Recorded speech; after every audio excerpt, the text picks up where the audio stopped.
How's it going, guys? Last video for 2022. Went out the last couple days trying to find some year-end treasures, good buys, watches, what have you. So I did find some pretty good stuff the last couple days. This first batch, guy answered an ad I had listed, and he said he had some stuff he wanted to sell. He said he had a bunch of coins, and unfortunately he couldn't come up with a price on that. I don't collect coins based on numismatic value. I only buy that stuff based on scrap. So he wanted to keep it, which is fine. He had some toys, some die-cast type stuff, some dolls. I wasn't interested in it, and a couple other things. I only bought actually 4 items. This was included, this stack of new old stock, like decals for a Ford. And then these 3 items. I've had one of these in the past and I did pretty well on it. So what we have here is Pilsen USA beer from Chicago. This company was in business from the early 1900s to I think 1951 maybe. But these are pretty collectible. These are called foam scrapers. So when you'd pour a beer, you'd use this to remove the foam off the top of a beer. So guys that collect beer, memorabilia, this is a part of something that they would collect.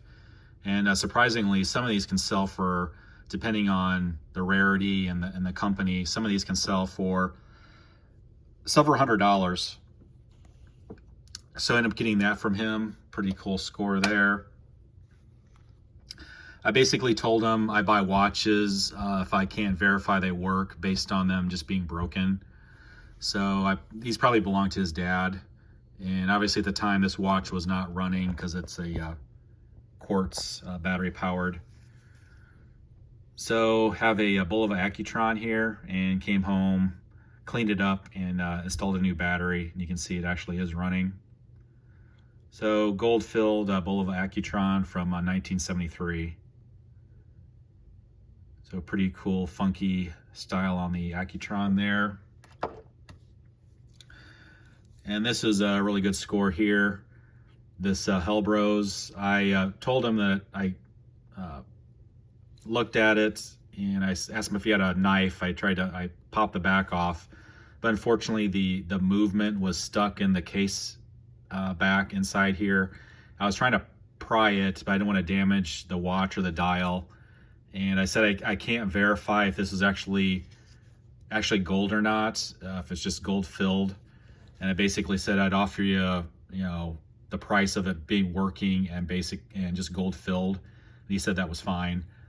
Get home, surprisingly, this actually is 14 karat gold. I was able to use a tool I have to pry it gently, and did get that apart, and it is 14 karat gold. So nice score there. That'll go in my personal collection. That will not be for sale. And then saw a sign yesterday for an estate sale. My wife and I went first thing this morning, and I was hoping to be one of the first people there. I didn't think it would be very many people going to this estate sale. I looked online, Facebook, Craigslist. This estate sale was listed nowhere as a private run estate sale. We got there 20 minutes early, and there was a guy already ahead of us, and he went straight for where the jewelry was, and ended up buying all the gold and silver that I could see that he had. I went to another room and ended up finding a little jewelry box that had a couple pieces in it, and ended up pulling this stuff out. So have this chain, and it's marked 14 karat gold. And then I pulled out this piece, this sailboat. It's engraved 1988. There are no hallmarks on it, but just based on the weight and the color, I thought it might be gold, so I just threw it in the little box here. Got home and acid tested it, and sure enough, it is 14 karat gold. So my wife bought a lot more stuff than I just bought this. My wife bought some candles, a crock pot, and some other decorator type stuff, and ended up charging me $5 for this. She ended up spending $20. So very good find there. And then my favorite find of the day was on Friday. Went to an antique store that I normally don't go to. I usually just go there maybe once or twice a month, and go there, and in their display case was this. I knew exactly what this was when I saw it. I've had one of these in the past. It's a Gruen Verithin. They call these Pan Am watches. So back in the 40s, 50s, Pan Am pilots were known to wear these style of watches, and it became so popular that they ended up selling these to the general public. So very nice watch, and they actually had it on the tag here marked 14 karat gold, and then I saw the price and I couldn't believe what they had a solid gold watch for. And you can see the price tag in the bottom there, $170 plus tax. I paid $181 for this 14 karat gold Gruen Pan Am watch. Has some beautiful engraving on the back. See if I can get this with one hand.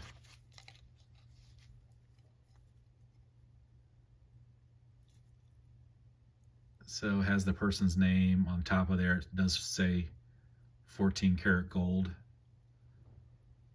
and dated 1944. And the watch is running. So very nice watch. Some of these in really nice condition, just being gold filled, even with a stainless steel back. These can sell for upwards of $300. Being a 14 karat gold in this condition, I think this might be a $400 to $500 watch. And again, I paid $170 for it. So very nice find there. Being gold, I'll probably just keep that. I'll sell some other stuff off to justify that to go in my personal collection.